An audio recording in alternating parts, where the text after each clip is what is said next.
Merci beaucoup pour cette invitation. Merci à toute l'association du Lité Ouest RL. J'ai été chargée de vous parler d'évaluation des états mentaux des animaux et en représentant la chaire bien-être animal, parce que ce sujet-là, en fait, on l'a fait ensemble avec tous les membres de la chaire. Donc je vais commencer. Alors j'espère que je vais respecter le temps parce que moi je suis hyper mauvaise. À chaque fois je suis hyper en retard en cours, donc je respecte jamais le temps. Donc Romain, n'hésite pas à me faire des grands signes quand ça va pas du tout, parce que voilà, je suis pas très bonne. Et pourtant je suis enseignante. Le concours est passé, hein, donc là maintenant je fais ce que je veux. Mais avec vous, je vais essayer d'être un petit peu plus respectueuse du timing. Donc, on a défini l'état mental avec Alain ce matin, et moi je vais utiliser la même définition en fait, qui dit que c'est un terme générique qui va résulter des émotions, ces émotions négatives ou positives, et qui viennent du ressenti de l'animal. Alors, et les émotions, je les définis aussi de la même manière, donc en utilisant les mêmes termes qu'Alain, qui sont des réponses affectives à des événements qui vont être perçus et évalués de manière subjective. Donc ces réponses, elles peuvent être de type, on a dit comportemental, il y avait une composante comportementale, physiologique, et on avait aussi une composante cognitive. Alors, par exemple, là, moi, si je parle de mon état mental du présent, je me dis qu'il est plutôt positif, parce que déjà, on est après le repas, donc je me sens bien, et puis en plus, même si je fais tout le calcul de mes émotions négatives, où je suis passée dans un certain doute, un peu stressée par cette conférence, je me suis dit, ah, mais quel plaisir de pouvoir entendre tous les messages qu'on a eus ce matin, et donc mon état mental, au maintenant, aujourd'hui, est positif. Mais il peut changer. Alors, comme on m'a demandé comment on évalue l'état mental, et je me suis dit, l'état mental, ça se définit avec le résultat des émotions, je me suis dit, on va simplifier le message et on va dire comment évaluer les émotions chez les bovins. Alors, je ne suis pas sûre que c'est simplifier le message de dire ça, parce que Marianne Dawkins, elle disait que évaluer l'expérience subjective, c'est-à-dire l'émotion de l'animal, est le problème le plus difficile de toute la biologie. Donc aujourd'hui, on va tenter de manière humble de pouvoir donner quelques pistes pour évaluer ces émotions chez les bovins en particulier, tout en gardant à l'esprit que c'est une tâche très difficile. Alors j'avais utilisé le terme animaux au départ et maintenant je suis sur les bovins. Parce que moi, je n'ai pas eu le courage de Céline, et les bovins, c'est celui que je connais le mieux comme espèce, et cette espèce que je connais le mieux, je me suis dit, je vais rester sur les bovins, et je vais rester sur ce que je connais le mieux. Donc, je n'ai pas eu le courage de Céline ce matin, qui a largement ouvert ses compétences vers d'autres animaux. Alors, pourquoi est-ce si difficile d'évaluer les émotions ? Les émotions, elles sont subjectives, c'est leur définition, elles sont fugaces, c'est-à-dire qu'elles arrivent rapidement, elles s'éteignent tout de suite, et elles sont fortement influencées par l'environnement. Subjective. Donc, comment pouvons-nous, nous, être humains, savoir ce qu'un individu, de surcroît non humain, peut ressentir ? Donc, la subjectivité, la compréhension de la subjectivité, je ne suis pas sûre qu'on y arrive un jour, mais elles ne font pas l'affaire. Elles sont fugaces. Et dans ce schéma, vous voyez tout le trait rouge, c'est autant d'émotions que peut vivre un animal pendant une journée. Toutes ces émotions négatives, positives, dont la résultante nous donne l'humeur puis l'état mental de l'animal sur un temps imparti. La ligne bleue, que vous voyez ici, c'est l'état mental positif. C'est celui-là qu'il faut que nos animaux atteignent pour être en garantie de bien-être. Fortement influencés par l'environnement. Les émotions sont fortement influencées par l'environnement, d'autant plus quand l'environnement est pollué ou est présent un évaluateur qui n'est pas connu par l'animal. C'est exactement le cas en élevage quand l'évaluateur est une autre personne que l'éleveur. Quand l'évaluateur est le contrôleur officiel, quand l'évaluateur vient évaluer le cahier des charges mis en contrat entre l'éleveur et la laiterie, par exemple, ou l'éleveur et la filière. Et moi, mon expérience personnelle, je l'ai vécue aussi où j'étais fortement influenceur de l'émotion de l'animal. Lors d'une expérimentation, j'étais en charge d'observer les bovins et je m'étais placée en haut de la plateforme où on voyait parfaitement l'air paillé dans lequel se déplaçaient ces bovins que je devais observer. J'étais, pour moi, bien cachée. Mais c'était de faire fi de la finesse de la capacité olfactive, voire auditive. J'avais une vache qui m'avait repéré. Donc, l'environnement influencent fortement les émotions et avec la subjectivité de celles-ci, leur fugacité, et ça devient très difficile d'évaluer les émotions. Quoi qu'il en soit, c'est notre mission. Nous nous sommes donné la tâche, nous nous sommes donné la mission et nous avons le devoir d'élever les animaux dans un état de bien-être optimal. Et celui-ci ne sera atteint que si son état mental est positif, comme nous le rappelle la définition de l'ANSES 2018, présentée par Alain ce matin et que vous connaissez tous parfaitement. Nous devons donc savoir les évaluer afin de pouvoir les améliorer, le cas échéant. Donc on y va, allons-y, sachons évaluer, testons-nous pour évaluer les émotions. Je vous ai dit, les émotions des animaux sont déduites de manière indirecte par l'analyse des réponses de la composante cognitive, comportementale et physiologique. Nous allons commencer par le comportement. Comment évaluer la composante comportementale des émotions? Alors, le comportement, on va pouvoir vérifier les émotions du bovin ou des animaux via le comportement en l'observant soit dans son ensemble, donc dans son entièreté de l'animal, soit en observant quelques parties, la tête par exemple. Donc, on va commencer par trouver des trucs, des astuces, des ruses pour observer l'animal dans son ensemble. Alors, première chose, quand on regarde ces vaches du haras du pin sortir en pâture, voilà, ça c'est fait. On peut voir qu'elles sont sacrément heureuses. Alors c'est une analogie avec nous, évidemment, quand on ouvre la porte de l'amphi, les étudiants, bon, ils ne sautent pas autant, mais ils s'en vont aussi gaiement. Donc là, c'est tout à fait la même chose, une émotion joyeuse. En revanche, merci. Merci. En revanche, quand on s'intéresse maintenant, alors maintenant je ne sais plus le bouton, voilà, hop, quand on regarde cette tourterelle retournée sur le dos, eh ben, il faut être quand même fin connaisseur pour comprendre qu'elle est morte de peur. Elle exprime une émotion, la peur, et sa réponse, c'est de se figer. Alors que le zèbre, lui, quand il est face à une situation où il exprime de la peur, sa réponse, c'est de déguerpir. Tout ça pour dire que l'évaluation des émotions via le comportement nécessite la connaissance parfaite de l'espèce qu'on évalue. D'où la raison pourquoi je vais m'arrêter sur les bovins particulièrement et illustrer avec les bovins et pas avec la tourterelle que je le connais bien moins bien. Un indicateur pour évaluer les émotions de manière globale en regardant le comportement global. Vous le connaissez, c'est le Qualitative Behavior Assessment ou QBA. Alors, il y a des adeptes et il y a des moins adeptes. Comme la plupart d'entre nous. Merci, c'est gentil. Hop là. Alors, c'est quoi le principe du QBA? En fait, le QBA, c'est une évaluation qualitative de l'état émotionnel en regardant la totalité du bovin. On a plutôt l'habitude, quand on décrit un comportement, de dire le bovin marche en avançant ses pieds, ses pattes, d'un côté, d'un autre, d'un côté, d'un autre. Mais quand on le regarde faire, en fait, le bovin, il peut marcher aussi avec une attitude, un style, une expression, une qualité expressive qui lui est propre. Le bovin marche très tendu. Le bovin marche, mais il est anxieux. Donc, on n'est pas là qu'à regarder, décrire le comportement, mais on lui apporte aussi une approche qualitative. Et le QBA, qui a été validé plusieurs fois, au moins biologiquement, sert à ça. Alors, il s'agit de faire quoi? Il s'agit de, vous ne les avez peut-être pas vus, mais mes petits adjectifs ou descripteurs, tendu, relaxé, curieux, anxieux, amical, hésitant, animé et léthargique, qui sont propres à l'espèce, on les regarde un par un et on les place sur une échelle visuelle analogue.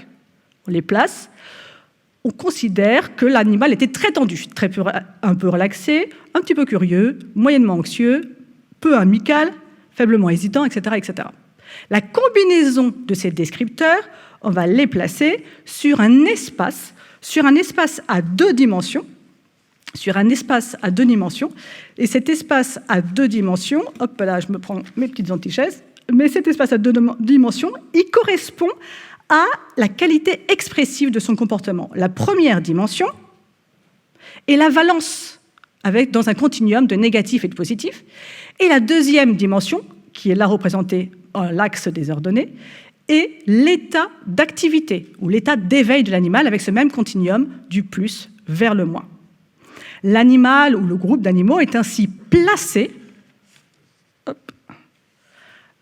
dans le carré, dans la représentation de ce qu'exprime son comportement observé via le cubillet.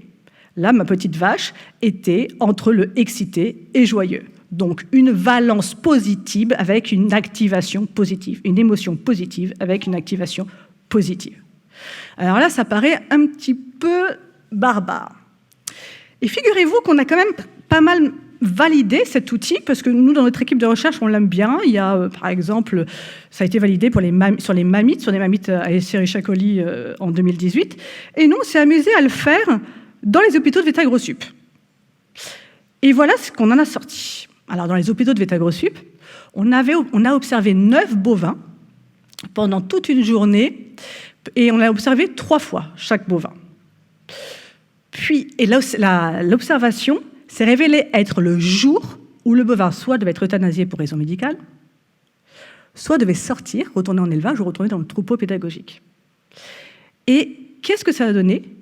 On s'est aperçu que les vaches qui devaient être euthanasiées, sans que l'observateur le sache évidemment, le jour de leur euthanasie, se déplaçaient sur l'axe 1 vers des valeurs qui tendaient vers une description abattue, triste, souffrant physiquement. Alors que les vaches qui étaient destinées à sortir, eux, ont été décrits comme étant actifs, agités, curieux, vigoureux, joyeux et vifs. Alors ça nous apprend une chose, c'est que les vaches euthanasiées, a priori, l'ont été, a priori, de manière d'un comportement pour quelque chose de bien, et qu'on était capable de décrire, que l'humain était capable de décrire, en faisant l'hypothèse que les vaches euthanasiées étaient dans un moins bien-être, que ce bovin était décrit comme abattu, triste, souffrant physiquement. Et cette différence entre sortie et euthanasié était significativement différente. Alors, c'est bien beau, mais quand même, le cubillet est très sensible aux biais liés à l'observateur. Il est très observateur dépendant. Il est aussi très sensible à la connaissance du contexte de l'élevage. Évidemment, si on avait dit aux étudiants qui ont fait les QBA dans les hôpitaux, alors celle-ci, malheureusement, elle ne pourra pas guérir. Il risque d'avoir une subjectivité qui est liée au contexte. Et l'inverse est vrai. Celle-ci, nous sommes contents. La chirurgie a fonctionné. Et évidemment, nous allons agir sur son comportement. Donc le QBA ne peut pas se faire sans une formation et un entraînement indispensable, et je dirais même plus, sans une motivation à vouloir se former et s'entraîner. Alors c'est pour ça on s'est dit ça, on s'est dit, on fait former des étudiants, on forme des étudiants vétérinaires aujourd'hui qui vont être sur le terrain dans quelques temps, et qui, s'ils ne sont pas déjà connaisseurs de cette observation comportementale globale, ne pourront jamais y adhérer. Et donc, dans le cadre d'un médecine des troupeaux, qui est un de nos enseignements, maintenant, depuis ça fait la deuxième quinzaine qu'on le fait, on demande aux étudiants de réaliser ce QBA sur une partie du troupeau. Et figurez-vous que quand j'ai corrigé leur rapport de visite, parce que c'était moi qui les encadrais, quand j'ai corrigé leur rapport de visite hier, je me suis aperçu qu'ils avaient mis en point positif « troupeau calme et proche de l'éleveur », car le QBA a placé les animaux sur un axe positif de valence, en émotion positive, et une activité faible. Et j'étais impressionnée, je me suis dit « oh purée, ils ont adhéré ». Après qu'ils le mettent en place sur le terrain, c'est autre chose. Mais au moins, on leur a fait goûter à la chose. Et il faut le savoir aussi que le QBA est une mesure de critère est une mesure de l'indicateur état émotionnel positif du principe comportement approprié qui est dans le protocole Welfare Quality. Donc, il a été validé aussi dans ce cadre-là. Alors, autre manière de regarder globalement un animal, on connaît parfaitement, puisqu'il est déjà dans les protocoles de terrain, c'est la distance d'évitement.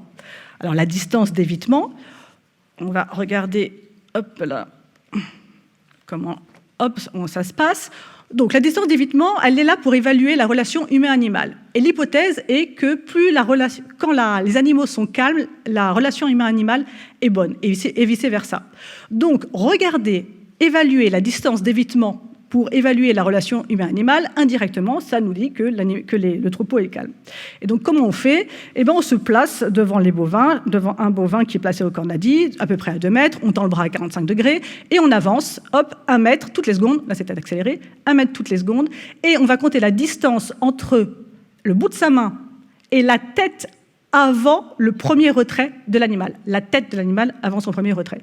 Et on va calculer le nombre on va regarder le nombre de vaches qui sont à des distances plus ou moins rapprochées. Et évidemment, plus on se rapproche de l'animal et plus on peut la toucher, plus la relation humain-animal est considérée comme bonne et que l'animal est considéré comme calme.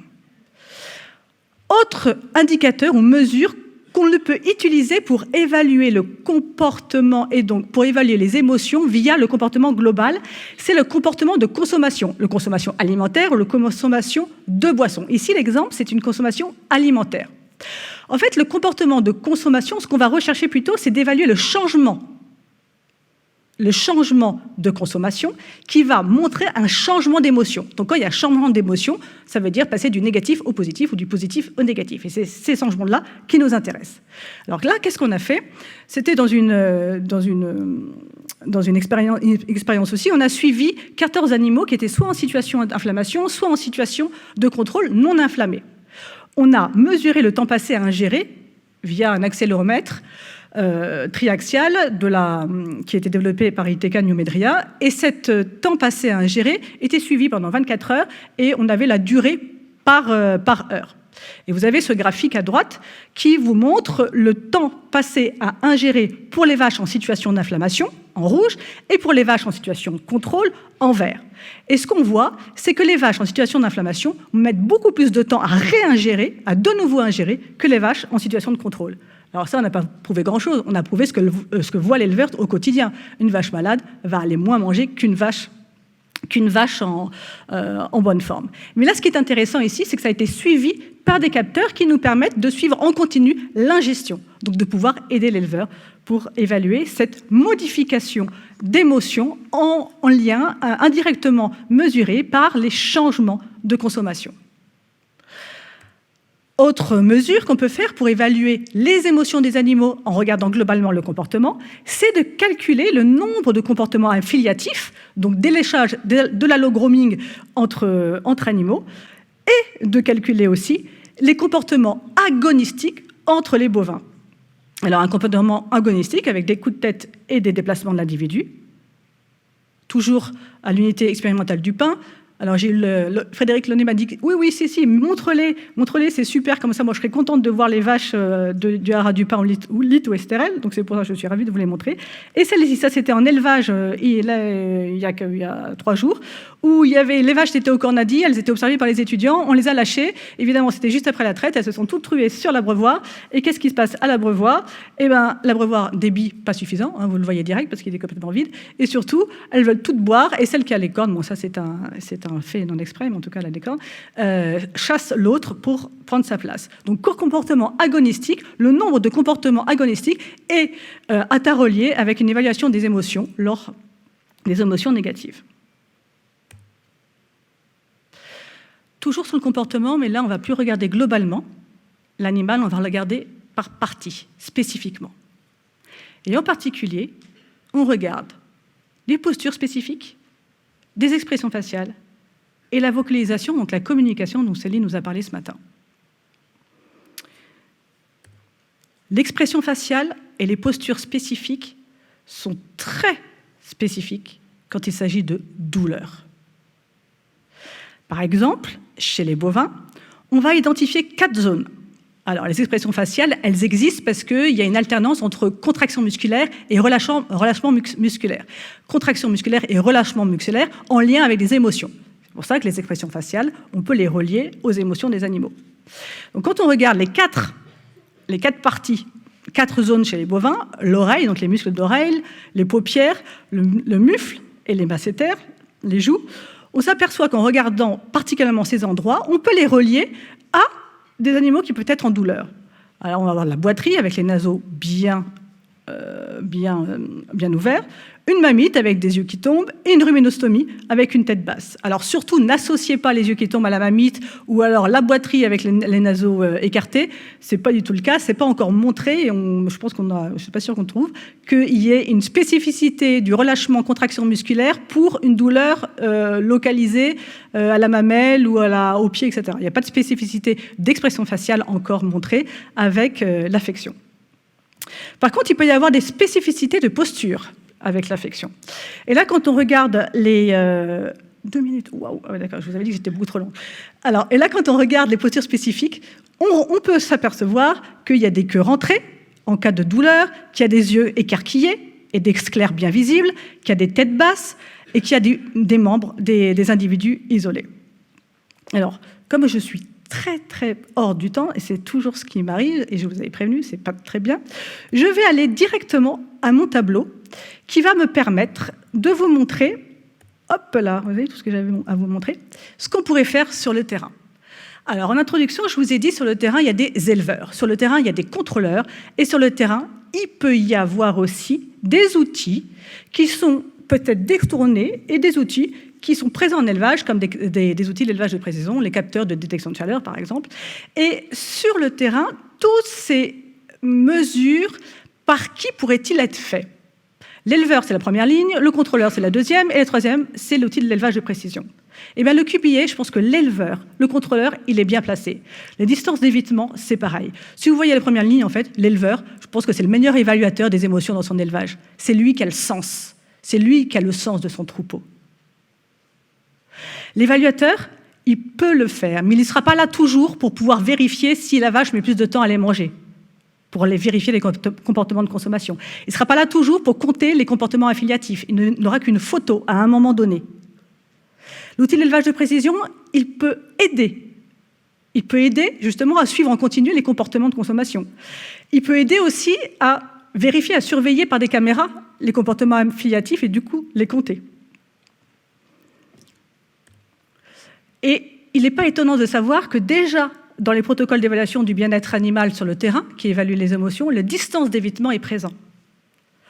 Que dans les protocoles initiaux de Welfare Quality est déjà intégré le QBA, les comportements affiliatifs et agonistiques.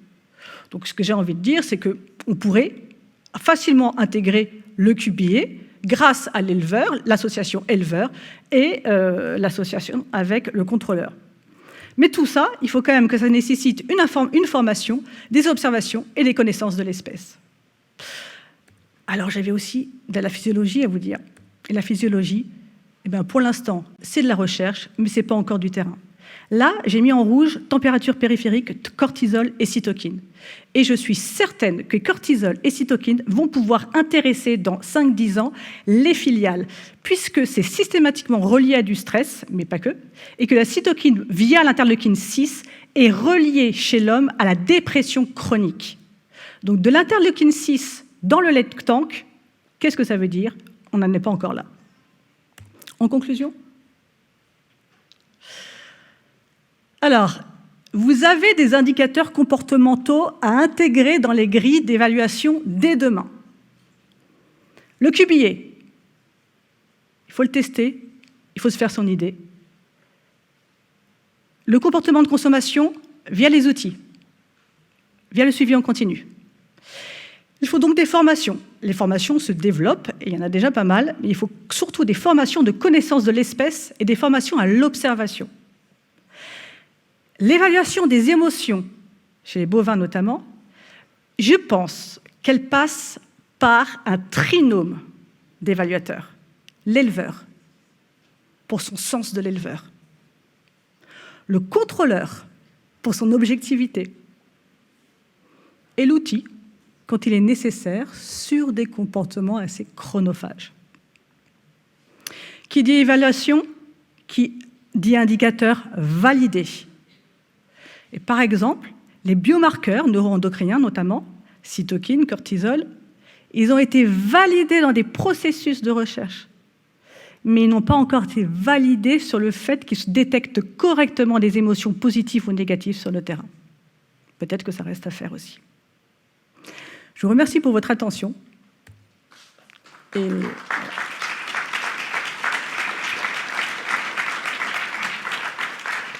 Merci beaucoup, Dorothée. Le temps de quelques questions. Je peux baisser ça ou pas? Non. Une question.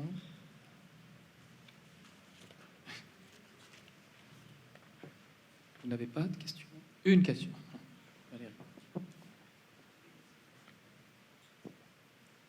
Bonjour, Valérie Courboulet de l'IFIP.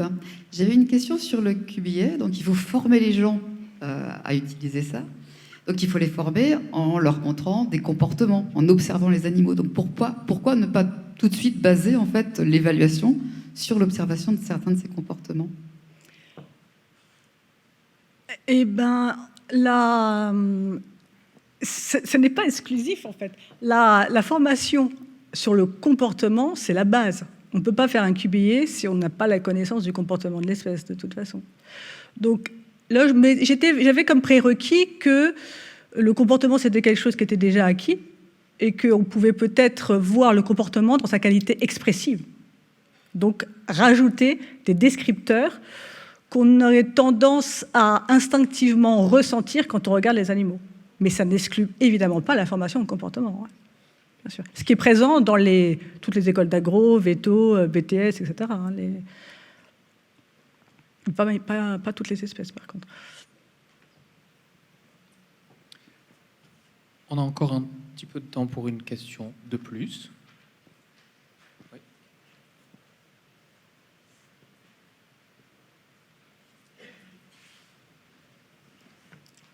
Bonjour, David Valaillé, INRAE.